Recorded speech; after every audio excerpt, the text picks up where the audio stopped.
Hi friends, welcome to டுட்டு சுல. பவுலில் ஒரு கப் அளவு நம்ம குதிரைவாலி அரிசி சேர்த்துக்கலாம். இப்போ நல்லா கழுவி எடுக்கிறதுக்கு கொஞ்சமாக தண்ணி ஆட் பண்ணிக்கலாம்.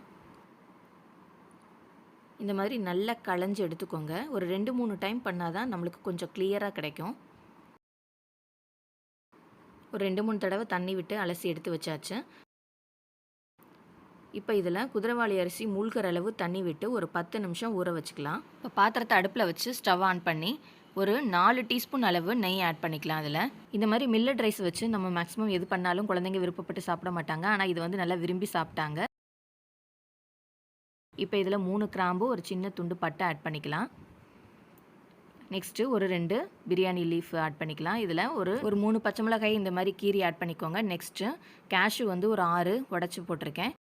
ஒரு 6 to 7 கிஸ்மிஸ் ஆட் பண்ணியிருக்கேன். வேணான்றவங்க ஸ்கிப் பண்ணிக்கோங்க. அடுத்து ஒரு மீடியம் சைஸ் வெங்காயம் நல்லா கட் பண்ணி அதை ஆட் பண்ணி இப்போ இதை நல்லா வதக்கி விட்டுக்கலாம். இந்த குதிரைவாலி அரிசியில் கால்சியம் அதிகமாக இருக்கிறதுனால போன்ஸ்க்கு ஸ்ட்ரென்த் கொடுக்குது. இப்போ வெங்காயம் நல்லா வதங்கிருச்சு.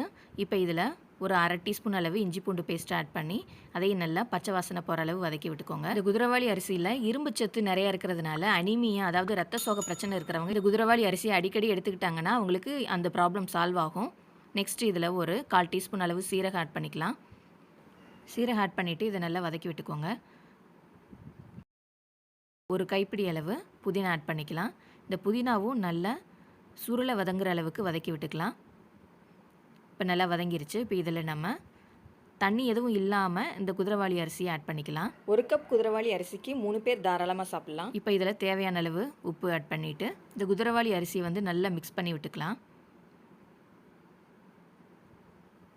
இப்போ ஃபுல்லாகவே நல்லா மிக்ஸ் பண்ணி விட்டாச்சு.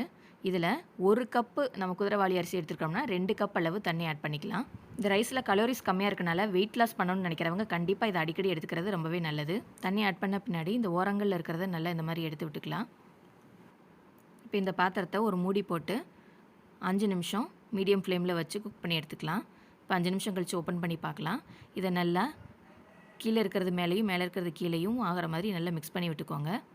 இதில் நார்ச்சத்து, அதாவது ஃபைபர் கண்டென்ட் அதிகமாக இருக்கிறதுனால மலச்சிக்கல் பிரச்சனை இருக்கிறவங்க ரெகுலர் ரைஸ்க்கு பதிலாக இதை எடுத்துக்கலாம். இந்த குதிரைவாலி ரைஸில் iron, calcium, fiber, low calories இருக்கிறதுனால சுகர் லெவலை கண்ட்ரோலில் வைக்கும்.